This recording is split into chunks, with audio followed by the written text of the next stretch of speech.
Yan ay group 4 again. Correct. Yan ay pagtitipid. Di ba? So, paano naging pagtitipid yan?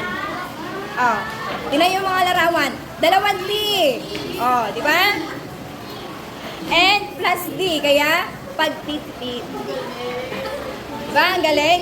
Okay, next. Oh, how about group 1, 2, and 3? Bawi-bawi tayo. Okay, 2 points for group 4. Next. Ano yan? Ha? Ma'am. Okay. Bigyan natin ng chance ang group 3. Correct. Diba? Napaka-easy. Ano yung unang larawan? B. Yan ay biyaya. Minus pa. O, diba? Yung yan lang sa papaya ang kinuha. Okay. 1 point for group 3. Next. Ayan. Ano yan? Yes, nauna group 1. Correct. Diyos. Diba? So, bakit? Oh, here. Minus R. Yoyo naman. Plus 1. Kaya, Diyos. Diba? Galing? Okay, yan ang tinatawag rebus. Okay. So, yun lamang. Group 1, 1 point. Group 2, 1 point. And group 4, 2 points. So, group 2, bawi tayo next time, ha? Okay, so ano-ano nga ulit ang nabuo nating salita? Number 1, alkansya. Number 2,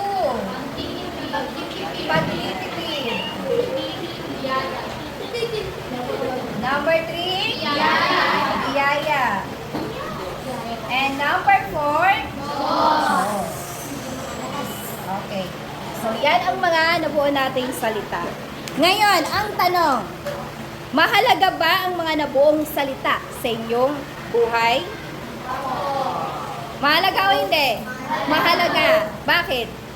Bakit ninyo nasabi na mahalaga ang mga nabuong salita sa inyong buhay? Bakit mahalaga ang alkansya? Bakit mahalaga ang pagtitipid?